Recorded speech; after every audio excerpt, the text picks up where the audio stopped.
नमस्कार दोस्तों, जन पत्रिका कैसे देखें नामक सीरीज में आपका बहुत बहुत स्वागत है। आपको मेरे पिछले वीडियोस बहुत अधिक पसंद आए, उनके लिए बहुत बहुत धन्यवाद दोस्तों। नेक्स्ट आज हम जानेंगे कि सूर्य से ग्रह कब अस्त होते हैं। ये भी एक बहुत ही इंपॉर्टेंट टॉपिक है दोस्तों। इसकी जानकारी हुए बिना आप एक परफेक्ट ज्योतिष नहीं बन सकते हैं। इसमें थोड़ी बहुत मैथ्स की जरूरत आपको पड़ेगी। तो चलिए आइए जानते हैं कैसे हम जाने कि सूर्य से ग्रह कब अस्त हो जाता है। हम तो सब भली बातें जानते हैं कि सूर्य में कितना तेज है, उसके पास जो भी कोई भी इंसान भी अभी तक नहीं पहुंच पाया है। हम चांद तक पहुंच गए हैं, मंगल ग्रह पर जाने की कोशिश भी है, लेकिन सूर्य पर जाने की कोई भी प्रयास नहीं कर पाता है, क्योंकि उसका इतने तेज है कि वह उसके पास कोई भी जाएगा तो वह उसको भस्म कर देगा, उसको वह जलाकर राख कर देगा। इसी तरीके से हमारे ग्रह भी होते हैं। आप ये तो भली बातें जानते ही होंगे कि हमारे ये जो ग्रह होते हैं वह 6 ग्रह हैं और राहु केतु अलग से हैं। तो ये 6 ग्रह सूर्य के यदि कौन से किस अवस्था में नजदीक जाने पर अस्त हो जाते हैं। अस्त का मतलब है उनका जो भी प्रभाव हमारी जनपत्रिका के ऊपर पड़ रहा है वह बिल्कुल अस्त हो जाएगा, अर्थात बिल्कुल भी ना तो वह पॉजिटिव रिजल्ट हमारे जीवन में देंगे, ना ही कोई नेगेटिव रिजल्ट हमारे जीवन में देंगे। ये इसलिए आवश्यक है कि जनपत्रिका के अंतर्गत कोई भी यदि पॉजिटिव ग्रह सूर्य से अस्त हो जाता है तो हमारे जीवन में बहुत अधिक परेशानी हो जाती है, फिर उसका उपाय हमें करना पड़ता है। तो क्या उपाय है वह भी मैं आपको वीडियो के एंड में बताऊंगी। चलिए अब बात करते हैं सबसे पहले कि कोई सा भी ग्रह कितनी डिग्री चलता है। मैंने पिछले वीडियो में आपको डिग्रियों के बारे में भी इंफॉर्मेशन दी थी कि एक जो ग्रह होता है एक घर में 30 डिग्री अंश वह चलता है। ये जो एक घर है वह हमारे 30 डिग्री का मान सकते हैं। नेक्स्ट घर में वह वापस जाएगा कोई भी ग्रह तो फिर वापस से उसका 30 डिग्री माना जाएगा, यानी कि एक ग्रह अपनी जो अवस्था होती है उसमें वह 30 डिग्री चलता है, 1 से लेकर 30 डिग्री। और उनकी क्या प्रभाव होता है, उनके अंदर कौन सी पॉजिटिव पावर होती है, कौन सी डिग्री के अंतर्गत, वह पिछले वीडियो में मैंने बता चुकी हूँ। यदि आपने अभी तक उन वीडियो को नहीं देखा है तो आप पिछले वीडियो जरूर देखें।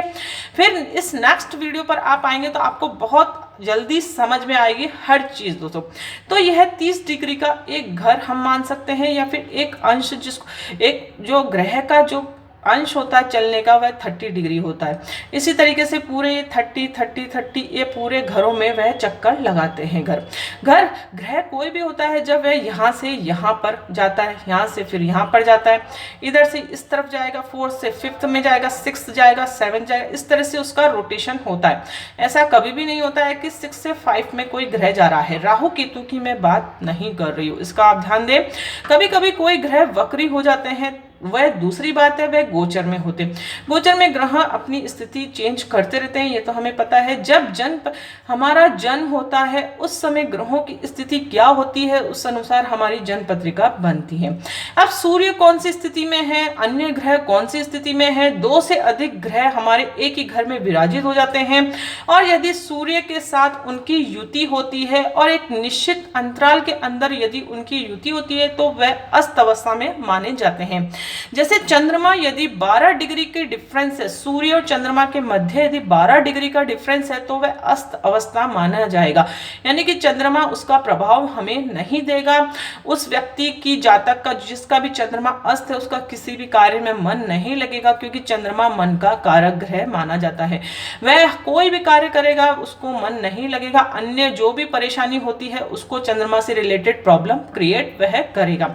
इसी प्रकार से बुध ग्रह होता है, 30 डिग्री के डिफरेंस पे वह अस्त हो जाता है। बुध ग्रह यदि हमारी जन्मपत्रिका के अंतर्गत अस्त अवस्था में हो गया तो बुद्धि हमारी क्षीण हो जाएगी, वाक चतुरता जो होती है वह हमारी बहुत कमजोर हो जाएगी। अलग अलग ग्रह हमारे अलग अलग कार्य को संभालते हैं, यानी कि इनका कारक तत्व ही खत्म हो जाता है अस्त अवस्था में। इसलिए कोई भी ग्रह अस्त अवस्था में अच्छा ग्रह नहीं माना जाता है, चाहे वो नेगेटिव हो या फिर पॉजिटिव हो। यदि नेगेटिव यानी कि 6, 8, 12 ग्रह के स्वामी यदि अस्त होते हैं तो वह आपको नेगेटिव रिजल्ट नहीं देंगे, लेकिन उनके जो कारक तत्व है वह भी अस्त हो जाते हैं। इसलिए कोई भी ग्रह यदि अस्त होता है तो उसे अच्छा नहीं माना जाता है। सब ग्रहों की अपनी अपनी एक पावर होती है। इसी प्रकार से शुक्र यदि 9 डिग्री के डिफरेंस पे आ जाएगा तो वह अस्त अवस्था में माना जाएगा। शुक्र यदि अस्त हो गया तो हस्बैंड वाइफ के जो रिलेशनशिप होते हैं वह बहुत वीक हो जाएंगे, दाम्पत्य जीवन में बहुत अधिक कड़वाहट होगी, और जो भी हमारे वीर्य के मतलब संतान उत्पत्ति का कारक ग्रह भी शुक्र होता है, उसमें बाधा होगी। हमारी लग्जरी लाइफ जिसको कहते हैं, जो भी सुख सुविधा हमारे पास होनी चाहिए उसमें बहुत अधिक कमी रहेगी यदि किसी भी जातक की जन्म पत्रिका के अंतर्गत शुक्र अस्त अवस्था में है तो। इसी प्रकार मंगल यदि अस्त हो गया 17 डिग्री के डिफरेंस पर, सूर्य के यदि मंगल और सूर्य की युति है और उन दोनों का difference degree wise difference 17 degree है तो वह अस्त अवस्था में हो जाएगा। मंगल यदि अस्त हो जाएगा तो आपके अंदर जो पराक्रम का भाव होता है, यानी कि कार्य करने का आपका कितना शौर्य है, कितने बल से आप कार्य कर सकते हैं, वह आपका बहुत कमजोर हो जाएगा। आप हर बात पर डरने लग जाएंगे। आपके जो खून से रिलेटेड प्रॉब्लम होती है वह क्रिएट होनी चाहिए। इसी प्रकार से बृहस्पति यदि 11 डिग्री पर अस्त हो जाता है, और यदि वही अस्त हो गया तो बृहस्पति को हमारी जन्म पत्रिका के अंतर्गत बहुत स्ट्रॉन्ग ग्रह माना गया है। यह बहुत विभिन्न प्रकार के कारक तत्व होते हैं इसके, उनको ही यह अस्त कर देगा। तो इससे हमारे संतान पक्ष से हमारे को दुख होगा। हमारे जो भी ज्ञान का कारक ग्रह भी इसे माना गया है, शादी का कारक ग्रह भी इसे माना गया है, बहुत सी चीजों का इसे कारक ग्रह माना गया है। इसको गुरु की उपाधि दी गई है जन्म पत्रिका के अंतर्गत। इसलिए बृहस्पति यदि अस्त होता है तो बहुत अधिक परेशानी हो जाती है जातक को। इसी प्रकार शनि ग्रह एक क्रूर ग्रह माना गया है, लेकिन किसी भी जातक की यदि कुंभ लग्न की कुंडली में है वह योग कारक अवस्था में होता है। कभी कभी 10 और 11 का स्वामी है, जैसे कि ये मेष लग्न की कुंडली में इसमें 10-11 का स्वामी है, यानी कि उसका कर्म क्षेत्र का मालिक यदि अस्त हो गया तो उसका कभी भी व्यापार जो होगा वह कभी भी उसका जमेगा नहीं। हर तरफ से उसको आर्थिक तंगी का सामना करना पड़ेगा। जो भी वह नौकरी करेगा उसमें उसको कभी भी पदोन्नति उसकी नहीं होगी। अर्थात जो उसकी अर्निंग है, जहां से भी वह धन अर्जित करता है, उसमें हमेशा उसको परेशानी होगी यदि शनि अस्त अवस्था में हो गया है तो। अब हम कैसे निकाले कि अस्त होगी? ये डिग्री डिफरेंस फिक्स होते हैं, यानी कि 12 डिग्री से नीचे के डिफरेंस में होगा तो अस्त अवस्था में मानेंगे। अब जैसे मैं आपको एग्जाम्पल देके बताती हूँ। फॉर एग्जाम्पल, जैसे सूर्य की डिग्री यदि 28 डिग्री है, अब किसी भी ग्रह की डिग्री 1 से लेकर 30 के मध्य हो सकती है, इसका तो आपको ज्ञान होगा। इनकी डिग्री 1 डिग्री 2 डिग्री से लेकर 30 डिग्री के मध्य ये ग्रह हो सकते हैं। तो हमने एग्जाम्पल लिया है, सूर्य कोई सी भी डिग्री का हो सकता है। एग्जाम्पल देके मैं आपको समझाने का प्रयास कर रही हूं कि सूर्य यदि 28 डिग्री का है तो इसके साथ यदि शनि की, यहीं से हम ले लेते हैं शनि की युति यदि 20 डिग्री हो गई तो इन दोनों का डिफरेंस आप सोच सकते हैं 8 डिग्री होगा। जैसे 28 में से यदि हम माइनस करें 20 डिग्री, अब यहाँ पर मैथ्स की जरूरत आपको पड़ेगी जो कि आपने प्राइमरी क्लासेस में पढ़े हैं, एडिशन सब्सट्रैक्शन। तो वह यदि आप भली भांति जानते ही होंगे, मैं मजाक कर रही हूँ, आप इन चीज़ों का तो ज्ञान होगा ही, आपको इसको समझाने की मुझे ज़रूरत नहीं है। तो 28 में यदि 20 को हम सब्ट्रैक्ट करेंगे तो इसका डिफरेंस आता है 8 डिग्री, यानी कि सूर्य शनि के जो बीच का डिफरेंस है वह 8 डिग्री का ही बचा है, तो वह अस्त अवस्था में माना जाएगा दोस्तों।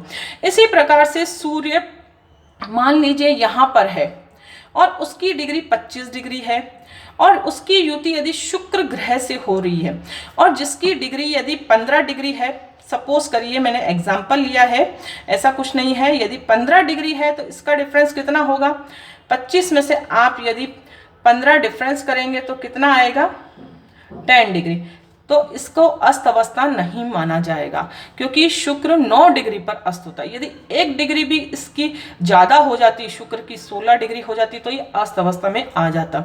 इस प्रकार से हम डिग्री डिफरेंस करके जो भी सॉफ्टवेयर होता है, जो भी जन्मपत्रिका हम बनाते हैं उसमें डिग्री का मेंशन होता है। इस चीज़ से आप घबराएं नहीं कि डिग्री हम कैसे पता करें, डिग्री उसमें मेंशन होती है दोस्तों। तो डिग्री का डिफरेंस निकालकर हम ये जान सकते हैं कि यह ग्रह सूर्य से अस्त है कि नहीं दोस्तों। इसी प्रकार से कोई सा भी हम एग्जाम्पल ले सकते हैं, जैसे फॉर एग्जाम्पल यहाँ पर हम ले लेते हैं, जैसे सूर्य यहाँ पर विराजित है, उसकी डिग्री यदि 20 डिग्री है सपोज करिए, और उसकी युति मंगल से हो गई है, तो उसकी डिग्री यानी कि हम मान लीजिए 10 डिग्री उसका डिफरेंस है, तो इन दोनों का डिफरेंस कितना हो गया 10 डिग्री। तो सूर्य और मंगल का डिफरेंस 10 डिग्री पर मंगल अस्त अवस्था में माना जाएगा, क्योंकि इसका डिफरेंस 17 डिग्री से यदि ज्यादा होगा तो अस्त नहीं होगा, 17 डिग्री से कम होगा या 17 डिग्री होगा तो वह अस्त अवस्था में माना जाएगा। तो इस अवस्था में मंगल सूर्य से अस्त हो गया है।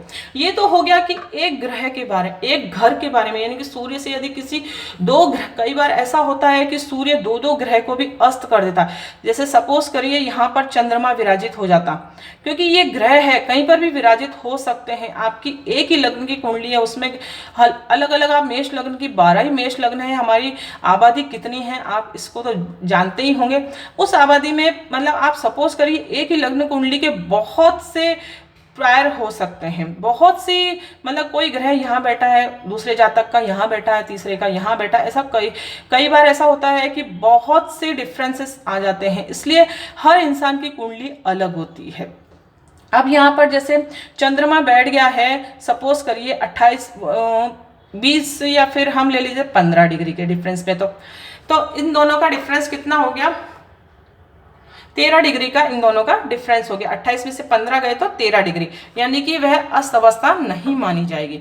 और यदि इसी का यदि वह 16 हो जाता या फिर 17 हो जाता तो फिर वह अस्त अवस्था में आ जाता। इस तरीके से कई बार ऐसा होता है सूर्य 2 से 3 से अधिक ग्रह को भी अस्त कर देता है यदि उसकी युति हो रही है तो ये अस्त अवस्था बहुत अच्छी नहीं मानी जाती है। अब सूर्य एक घर में रहकर नेक्स्ट घर में बैठे हुए ग्रह को भी अस्त कर देता है। वो कैसे करता है चलिए आइए, जैसे सूर्य, अब इसी का उदाहरण ले लेते हैं। सूर्य जैसे यहाँ पर 28 डिग्री है, उसको नेक्स्ट घर में जाने के लिए कितनी डिग्री चाहिए 28 से 29 और 30, यानी कि 2 डिग्री के डिफरेंस में वह यहाँ पर पहुंच जाएगा, फिर से 1 डिग्री हो जाएगा। और यहाँ पर ही यदि सपोज करिए बुध देव यहाँ पर विराजित है और उनकी डिग्री 4 डिग्री है, कुछ भी डिग्री हो सकती है। अब सूर्य देव यहाँ से यहाँ तक आए तो उनको यहाँ से यहाँ तक आने में 2 डिग्री लगा, और बुध की डिग्री है 4 डिग्री, तो 2 degree plus 4 degree is equal to 6 degree, यानी कि उन्होंने सूर्य ने बुध को अस्त कर दिया जबकि वो नेक्स्ट घर में विराजित है। तो इस तरीके से भी देखना पड़ता है। मतलब ज्योतिष में क्या होता है कि बहुत सी चीज़ों को कॉम्बिनेशन करके रिजल्ट निकाला जाता है।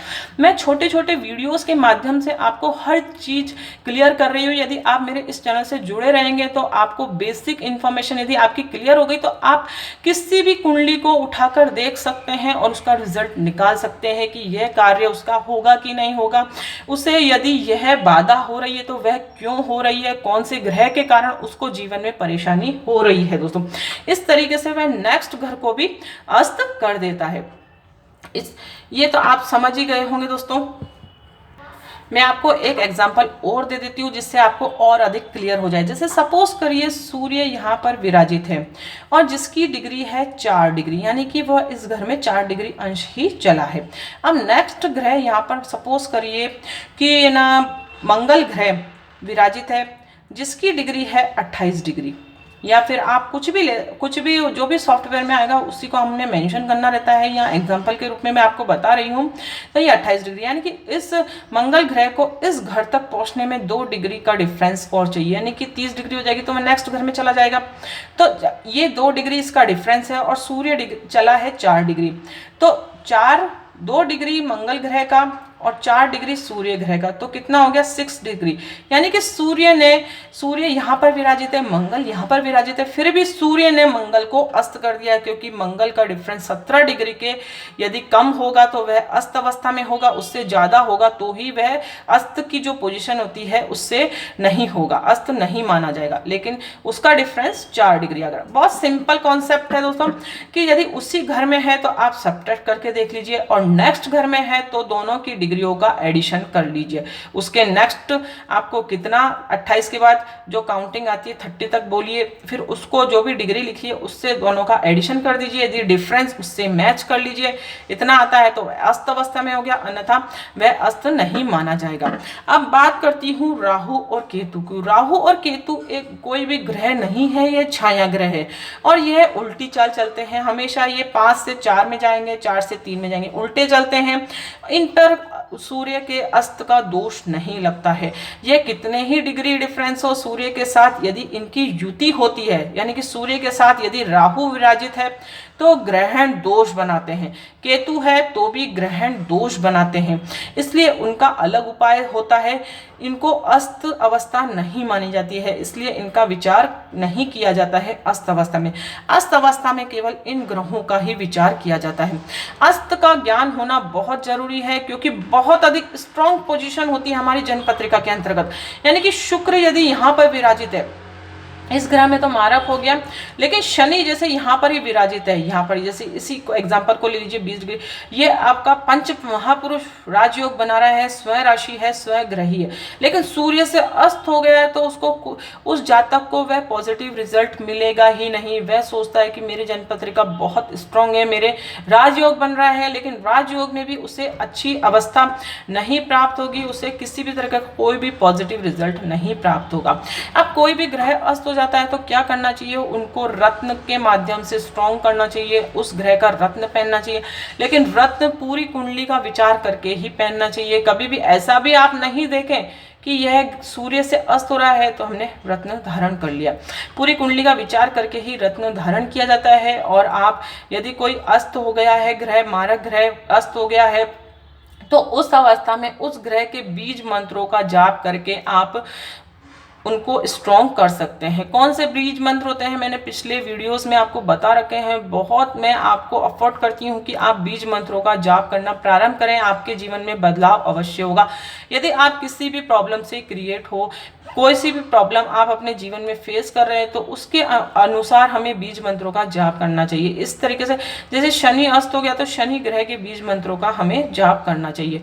9 ग्रहों के अचूक मंत्र नामक वीडियो मैंने सभी बीज मंत्रों का पूरी विस्तृत जानकारी दे रखी है, कैसे जाप करना चाहिए, कब कितने समय में करना चाहिए। दोस्तों यदि आपको मेरा वीडियो पसंद आया तो इसे आप लाइक ज़रूर करें, क्योंकि आपके लाइक ही इस वीडियो को ज़्यादा से ज़्यादा दूसरों तक पहुँचाने का माध्यम बनेंगे दोस्तों। और इसे शेयर भी आप अवश्य करें अपने फेसबुक फ्रेंड्स पर, व्हाट्सएप ग्रुप पर आप इस वीडियो को जरूर शेयर करें, ताकि दूसरों को भी ज्ञान हो सके। ज्योतिष एक विज्ञान, एक साइंस है, एक मैथमेटिक कैलकुलेशन है। इसमें पर्टिकुलर कोई भी एक अच्छा ज्योतिष होगा, वह पूरी आपको पूरा विश्लेषण करके आपका जो सटीक आपको उपाय बताएगा, सटीक आपको ज्ञान देगा कि यह आपके जीवन में ऐसा क्यों हो रहा है, कौन सी दशा चल रही है, कौन सी अंतरदशा आपकी चल रही है।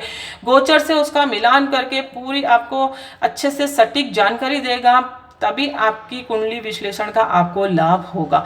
ऐसा नहीं होता है कि अज्ञानतावश हम कुछ भी बोल दें और आपके साथ सिद्ध हो जाए, वह आपके साथ सटीक बैठ जाए वह भविष्यवाणी। ऐसा नहीं होता है दोस्तों। आप इस चैनल के माध्यम से जुड़े रहिए, इसे सब्सक्राइब करके दोस्तों, और आपके कोई भी सुझाव हो तो कमेंट्स के द्वारा मुझे जरूर बताएं दोस्तों। तो मिलते हैं नेक्स्ट वीडियो में कोई इंटरेस्टिंग टॉपिक के साथ। तब तक के लिए thank you and bye bye.